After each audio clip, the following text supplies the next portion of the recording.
4 years ago, you decided to do, mission-oriented investing. Could you explain kind of how you got there and what that means to be a, mission-related investing? Darren Walker, who is one of the world's leading philanthropists, he asked the question to the board of trustees that was related to the 5% that we are required by law to give away every year for our towards our mission. And he asked the question, what about the other 95%? With that question that Darren raised about the other 95%, there was, first of all, it was met with some skepticism, as I alluded to, and it kicked off a rigorous evaluation study, some scrutiny into whether it was actually possible to be a fiduciary and allow a component of the endowment to be used to try to advance the mission.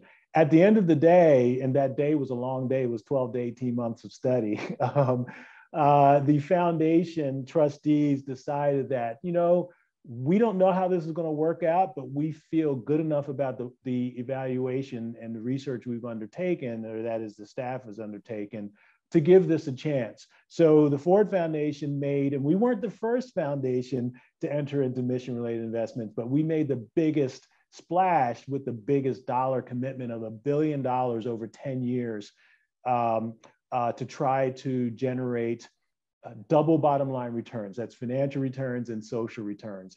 So today we have 5 themes: multifamily affordable rental housing, diverse fund managers, and quality jobs in the US. And quality jobs, we could say human capital related investments.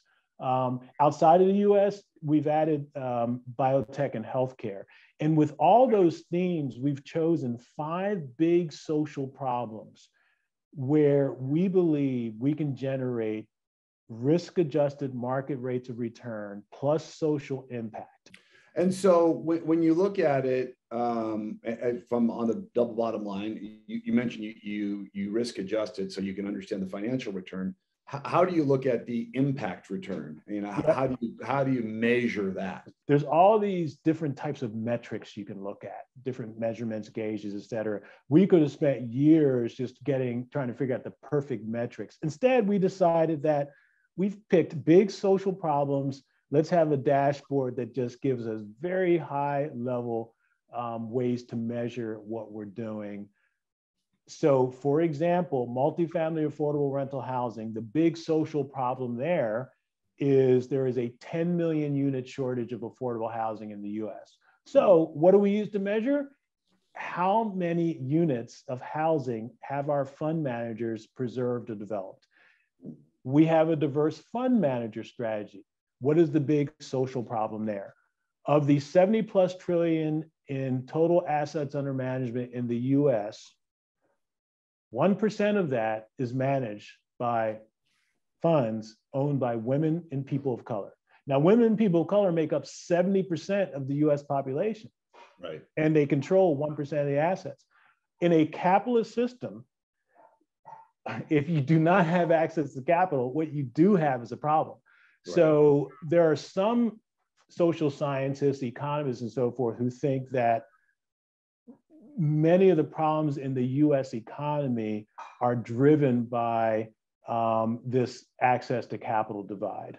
So therefore, for us, if the rest of the world has an average 1% assets under management of other portfolios, well, what does our portfolio look like? And the answer I'll give you, I'll skip to the end, 62% of our capital is invested in firms that are at least partly owned by women and people of color. I believe we're probably one of the most diverse firms out there. We have, 3 African-American partners. We have 45% of our partners are women. And one thing I found is you have to change your way of thinking on how you find these folks, because in the past you'd say, oh, this person needs to graduate from Yale. They got to go work at UBS and they got to go do this. They got to do that, got to do that.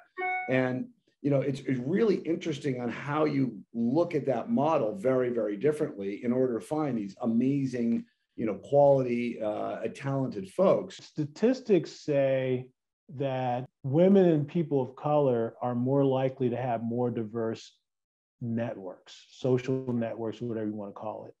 So our team itself, our team of capital allocators is a very diverse team. In fact, today we're 100% diverse.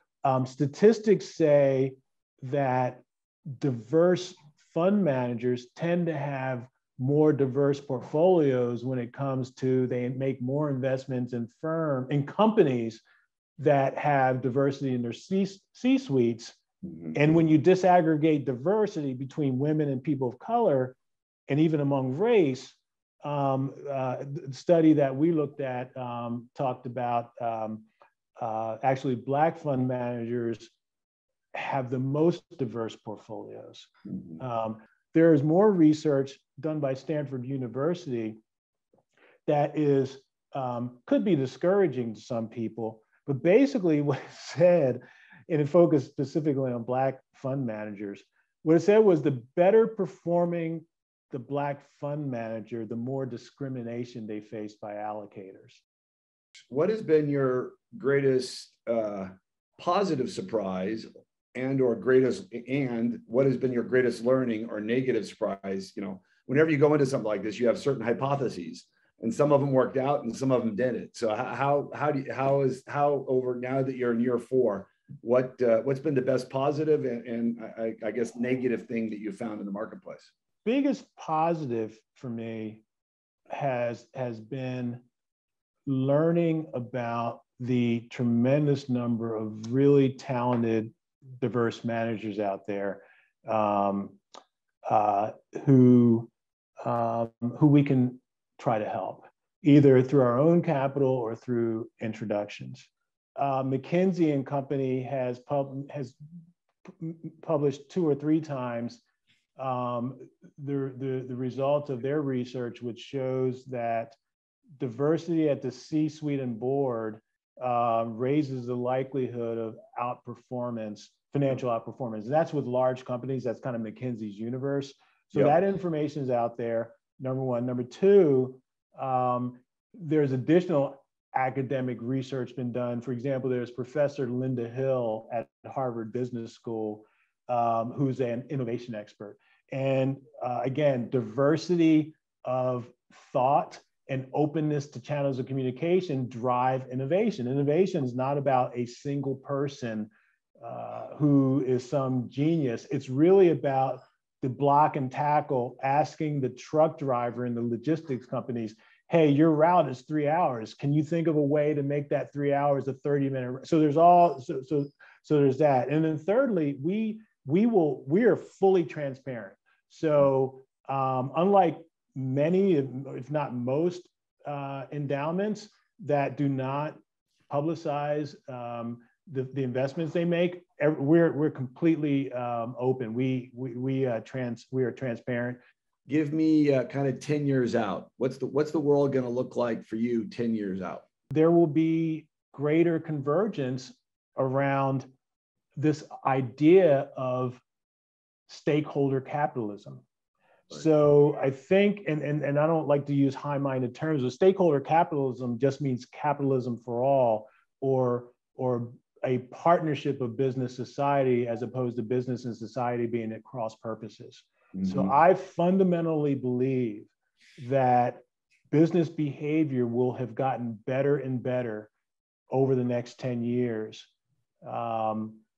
partly because of transparency, mm-hmm. and partly because of enlightened self-interest, because I think more and more business leaders are becoming aware that in a capitalist society, business, in the best case, business, government, community have to be partners, and we all have one planet that we live on.